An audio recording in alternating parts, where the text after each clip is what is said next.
Hello guys, मैं हूँ Pintu Rocky star और मेरे साथ में आ गए मेहमान रॉकी लवर्स।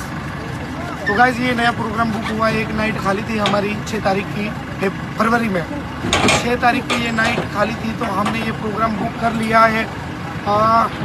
गांव का नाम है टूटी दिवलपाड़ा, तालुको सोनगढ़, डिस्ट्रिक्ट तापी, तालुको उच्चल और डिस्ट्रिक्ट तापी। ये गांव कहाँ पे आया? सोनगढ़ उच्चल के बीच में। तो भैया बॉर्डर पे मेन हाईवे पे टूटी दिवलपाड़ा, वो टूरिज्म वाला।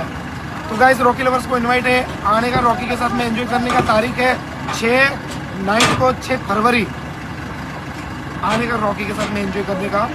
બધાને આમંત્રણ છે। 6 તારીખે લગ્ન છે ટૂટી દિવલપાડામાં અને અભિષેક કુમાર છે, એમની બેનનું લગ્ન છે અને એના પપ્પા અમારા ગામના છે। તો નાઇટનો પ્રોગ્રામ છે। નાઇટ અને કાલે દિવસના બી વગાડી દઈશું રॉकी સ્ટાર, કારણ કે અમારા ગામના છે એમના પપ્પા। તો રાજુભાઈના ઘરમાં લગ્ન છે ટૂટી દિવલપાડામાં।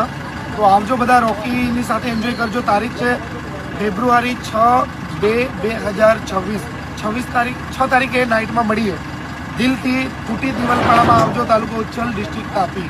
એ હાઈવે પર જ આવ્યું સોનગઢ અને નવાપુરની વચ્ચે। તો આવજો, 6 તારીખે મળીએ। 6 ફેબ્રુઆરી આવજો બધાને, આમંત્રણ।